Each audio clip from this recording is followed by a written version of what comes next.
enfada. A ver. ¡Hey! Aquí les traigo la reseña literaria de Nuestra Señora de París, de Victor Hugo. Este libro yo me lo leí a principios de este año, movida por la curiosidad de saber cuál era la verdadera historia que estaba detrás de la película del Jorobado de Notre Dame de Disney, que a mí tanto me gusta y en la que aparece mi querida Esmeralda, que es una de mis heroínas de Disney favoritas. La saqué de la biblioteca de mi pueblo, que precisamente tenía la misma edición de cátedra. ¿Y cuál fue mi sorpresa cuando, a medida que iba avanzando en la novela, me daba cuenta de que eso no tenía nada que ver con el coma diabético que presentaba Disney en su película? Victor Hugo había creado una historia mucho más compleja que una simple lucha de personajes buenos contra personajes malos. Es una novela mucho más oscura, que además invita mucho a leer entre líneas para sacar de verdad cuál es la sustancia de lo que se está diciendo y tener la mente muy predispuesta a analizar las distintas gamas de grises que hay entre el blanco y el negro. Yo decidí comprar esta misma edición, ¿vale? Porque Sin Remedio se convirtió en uno de mis libros favoritos. Si bien es cierto que en la novela hay muchísimos personajes que incluso ni siquiera aparecen en las películas de Disney y que además tienen unas subtramas propias en las que su personalidad se va desarrollando al margen de la trama central, las grandes protagonistas, para mi gusto, Notre Dame, y me atrevería a decir que incluso París. Esta novela está ambientada en la Edad Media, concretamente en 1482. Esta época está marcada por el puro oscurantismo. Son unos ambientes muy crudos y la supervivencia humana es muy complicada, pero que paradójicamente se estaba gestando el crecimiento de las grandes ciudades y el nacimiento de lo que vienen a ser las naciones modernas. Y esto Victor Hugo lo sabía muy bien.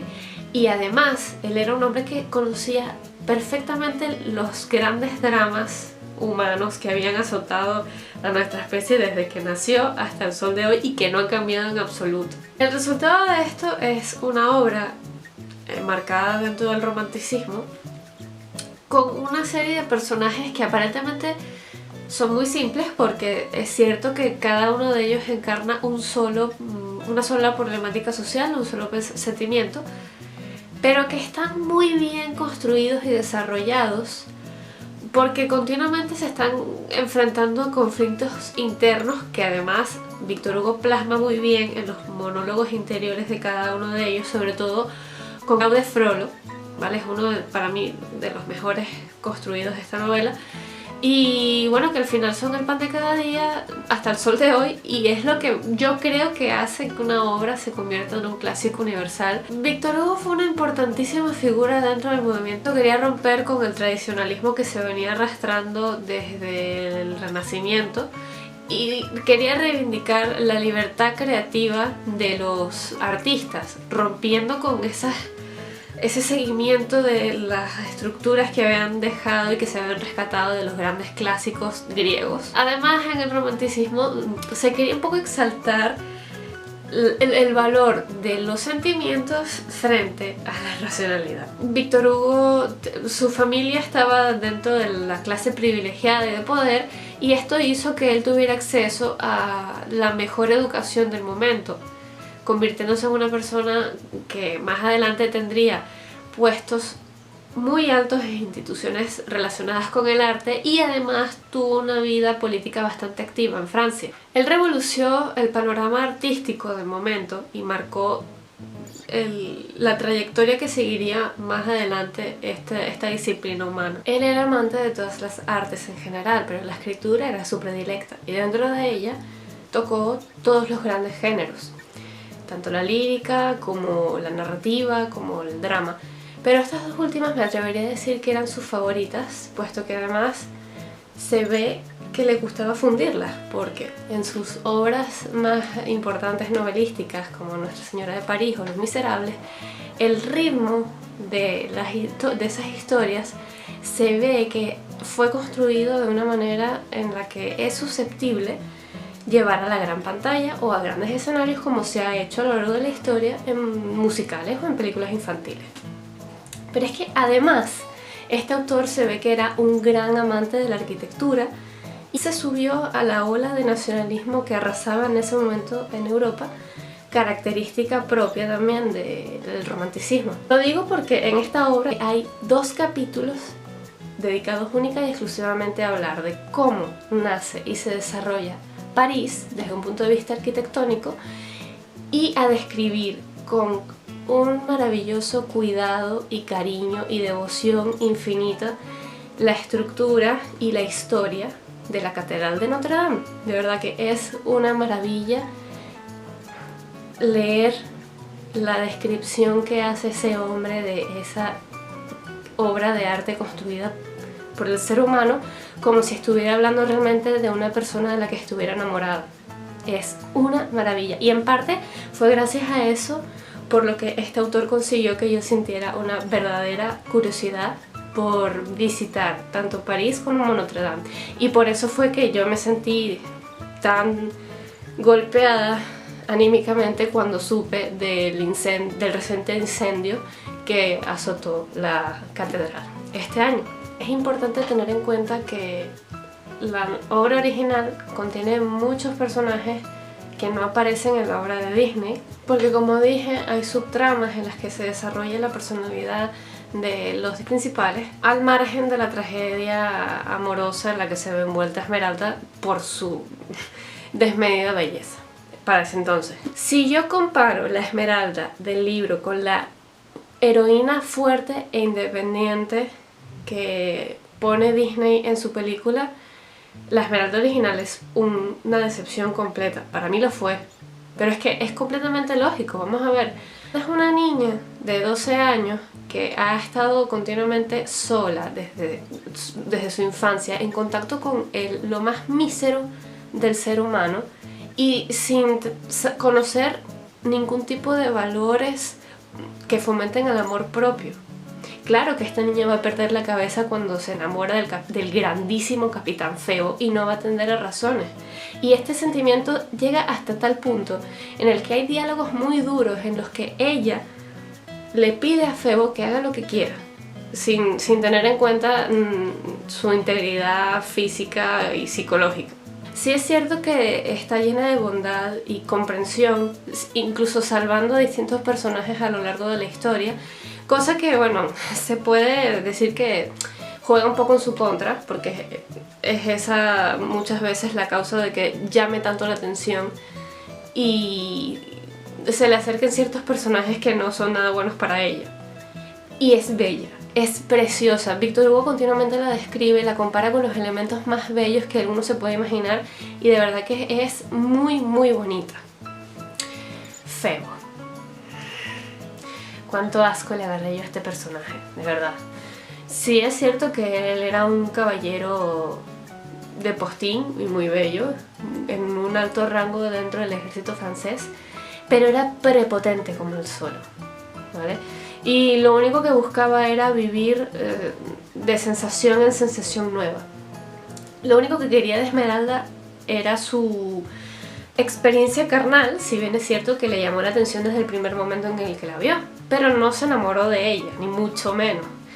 Ahora que lo reflexiono y lo digiero en frío, es completamente lógico, porque esto calza dentro de el ensalzamiento de las sensaciones y los sentimientos que se buscaban en el movimiento del romanticismo. Pero de verdad, para mí es despreciable en muchos niveles, porque más allá de hacerle bastante feo a Esmeralda y hacerle la vida más imposible todavía, él estaba interesado en casarse con una aristócrata prima de él, a la que continuamente engañaba con otras mujeres, entre las que se encontraba Esmeralda, y esto hizo que esta mujer desarrollara unas inseguridades propias muy fuertes y viviera continuamente en un ataque de celos, Luego está Claude Frollo, que como ya he dicho, para mí es el mejor personaje de esta historia. Él encarna el hombre de iglesia, la tradición, el amor por el conocimiento continuo y todas las ciencias. Víctor Hugo se encarga de contar su historia desde muy temprana juventud, de manera que el lector poco a poco va empatizando con él, de cierta forma, hasta entender que es completamente normal que un hombre que ha vivido rodeado de libros y de espaldas a la realidad desde muy joven, al enfrentarse a una situación donde sus sentimientos y sensaciones se desbordan por completo al ver a una muchacha, tiene sentido que pierda la cabeza, ¿vale? Porque además los diálogos interiores de él son espectaculares.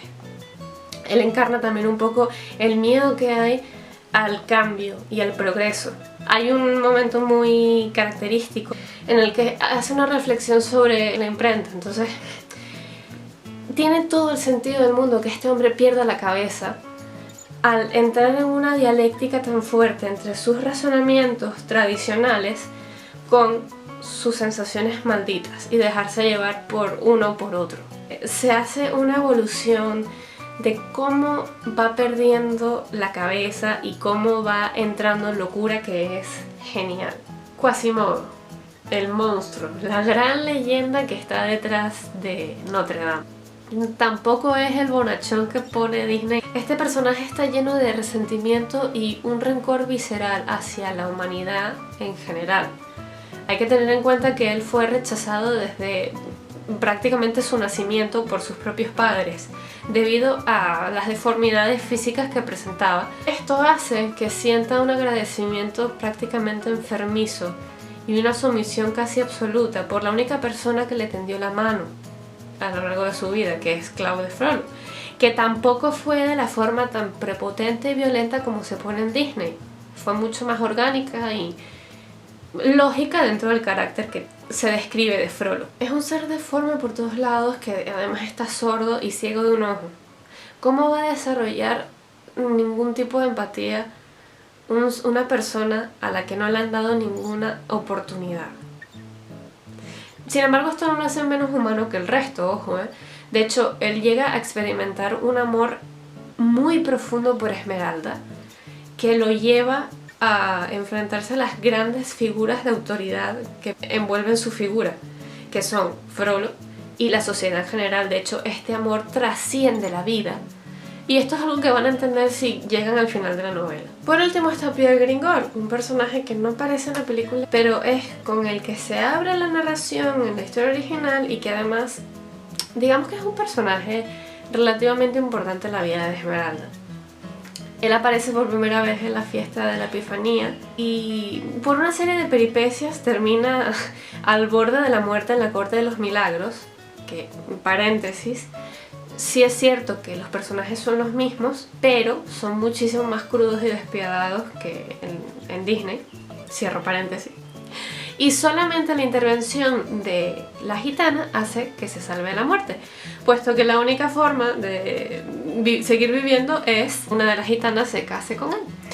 Esta parte es muy divertida por la interacción tan absurda que hay entre todos los personajes. Como ven, esto es una obra en la que los impulsos sexuales y los sentimientos amorosos están muy presentes, y en cierta medida Víctor Hugo lo que hace es denunciar y criticar un poco ese empeño continuo de reprimir dichos pensamientos y sensaciones, y que además no ha traído nada bueno para la humanidad. Se le ha intentado atribuir distintas connotaciones que no hacen más que confundir los conceptos y llevar a las personas a situaciones que no son nada favorables.